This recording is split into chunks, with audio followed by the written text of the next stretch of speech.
Emma Carter is 34 now, and I spend 12-hour shifts as a pediatric trauma nurse, making sure frightened children never feel alone.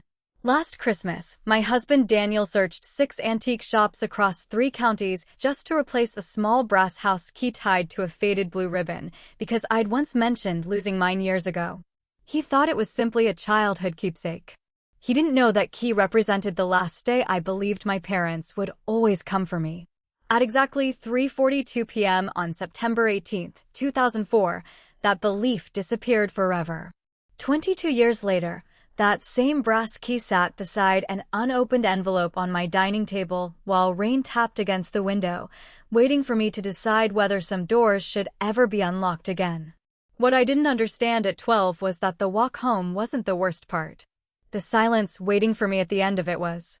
And neither my parents nor I could have imagined how one ordinary Wednesday afternoon would quietly shape the next 22 years of all our lives. Growing up, my family never announced who mattered most. They didn't need to. The rankings lived in ordinary moments. Ryan, my younger brother by 3 years, got the front passenger seat because he felt carsick. Ryan chose the Friday movie because he had a tougher week. Ryan's soccer trophies filled the living room shelves while my spelling certificates stayed in a folder under my bed. My brass house key hung around my neck on a faded blue ribbon because I was expected to let myself in whenever plans changed. Ryan never carried one. Someone always came for him. Looking back, I realize I defended that system almost as much as my parents did. If relatives noticed the imbalance, I was always the first to smile and say everything was fine. I thought being easy to manage made me the good daughter. My father had one sentence he repeated whenever I hesitated or needed reassurance. Grow up. The world doesn't wait for you. I heard it so often that it eventually sounded less like advice and more like my assigned place in the family. By the time I started 7th grade, Wednesday afternoons followed the same routine every week. School ended at 3:30, and Dad picked me up outside the science building before driving Ryan to his 4:15 soccer practice. The Tuesday before, I reminded him while he was reading the newspaper. Wednesday morning, I placed a yellow sticky note on the refrigerator that read, "School pickup, Emma, 3:30. Before leaving for school, I even tucked another reminder into his leather work planner while Mom watched from the kitchen sink. She laughed softly and told me I worried too much. Dad didn't even look up from tying his shoes before saying, "Grow up. The world doesn't wait for you." My homeroom teacher, Mrs. Holloway, overheard me mention my ride during attendance because I'd been checking the clock all afternoon. 3 classmates heard me talking about it during lunch. There would be no confusion later about whether I'd asked. The final bell rang at exactly 3:30 p.m., and students poured toward the parking lot in familiar waves. By 3:38, most parents had already arrived. At 3:42, my old flip phone vibrated with a single text message from Mom. Asterisk, Ryan's coach moved practice earlier. We took him already. You're 12 now. Make your own way home. Asterisk. I stared at the screen until it dimmed. My phone battery flashed one red bar. I had 63 cents in my backpack, not enough for a bus even if one stopped near the school. Home was just over 7 miles away along County Road 16, where the shoulder disappeared every few hundred yards. Across the parking lot, Mr. Jenkins was loading art projects into his daughter's car while 2 teachers locked the side entrance for the evening. Everything around me looked completely normal. Inside me, something had already started to crack. I folded the phone shut, tightened my grip around the brass key hanging against my chest, and started walking. Every passing truck pushed hot wind against my shoulders. My backpack grew heavier with each mile. I counted cracked telephone poles just to distract myself from wondering whether anyone had realized how late I would be. The September sun slipped lower until my shadow stretched across the roadside ditch. By the time I unlocked our front door at 6:57 p.m., Ryan was laughing at the television with a bowl of popcorn balanced on his knees.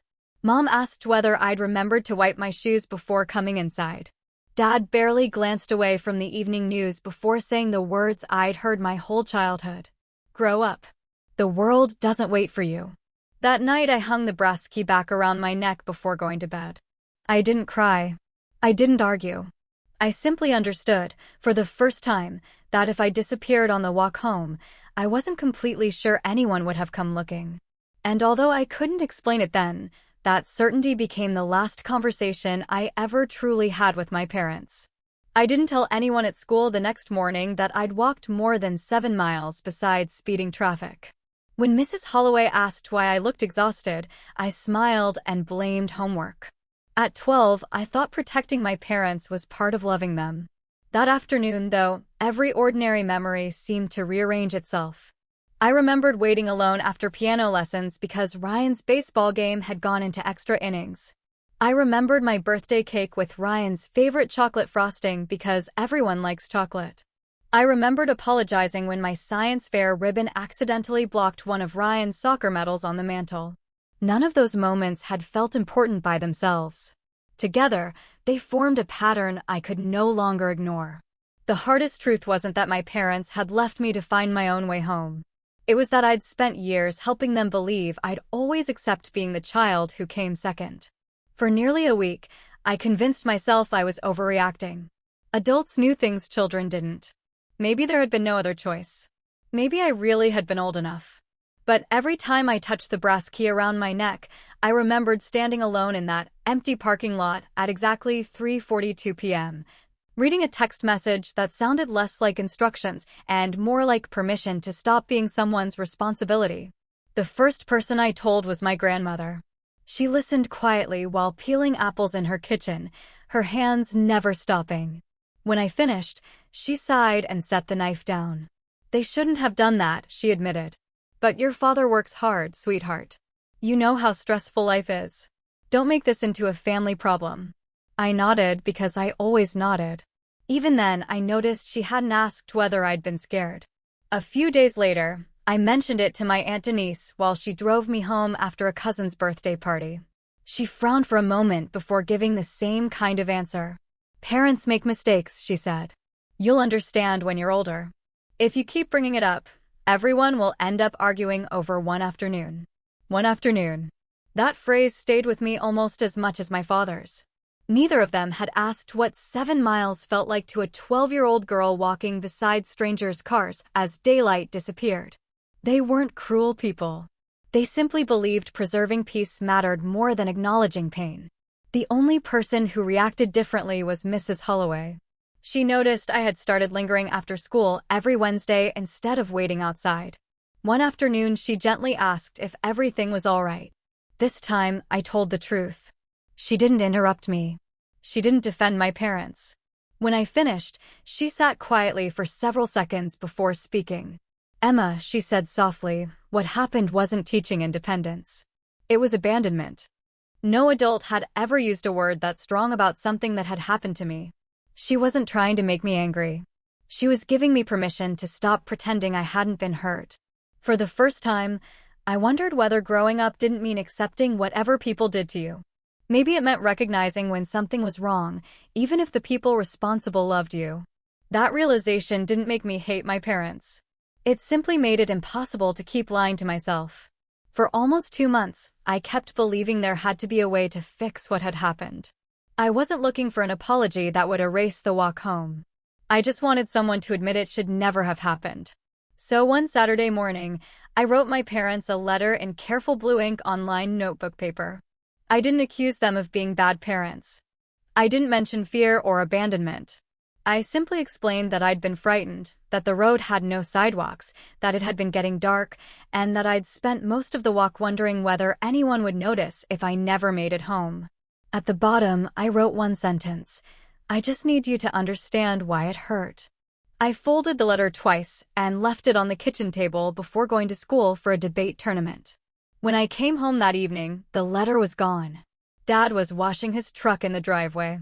Mom was trimming flowers near the porch. For one hopeful second, I thought they had read it and were waiting for the right moment to talk.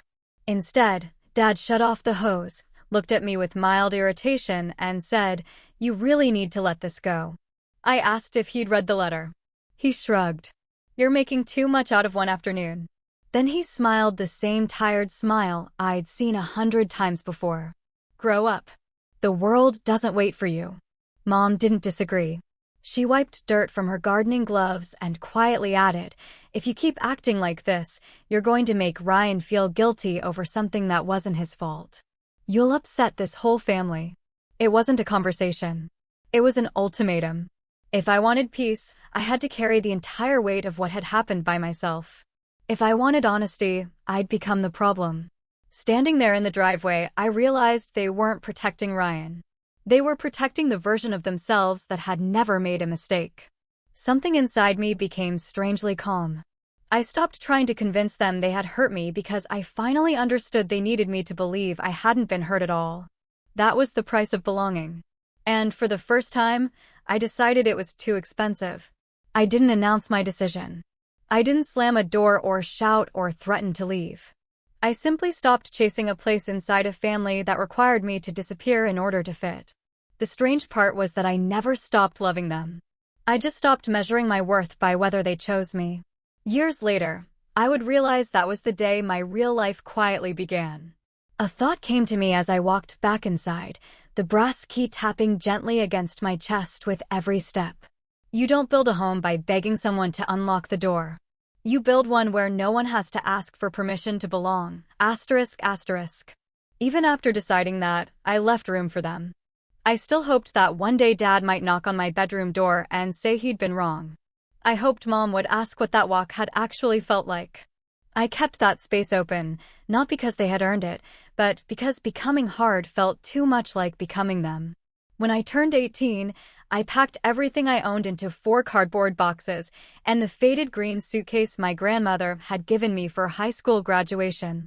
Before sealing the last box, I sat at my desk and wrote the first letter. It began with anger. I wrote that they had failed me. I wrote that they had always chosen Ryan first. I wrote that I hoped one day they would understand what it felt like to be left behind. I read it twice. Then I tore it into strips. The second version was even harsher. It listed birthdays, forgotten promises, and every moment I could remember feeling invisible. Halfway through the third page, I stopped. That letter wasn't written to be understood. It was written to make them hurt. I folded it once. Then I dropped it into the fireplace. The only letter I actually left behind fit on a single sheet of paper. **I'm leaving for college tomorrow. I'm grateful for everything you provided, but I can't keep pretending everything is fine. I need distance, not because I hate you, but because I don't know how to become myself while constantly trying to earn a place here. Please don't contact me until you're ready to understand why that Wednesday mattered. I truly hope life is kind to all of you. **.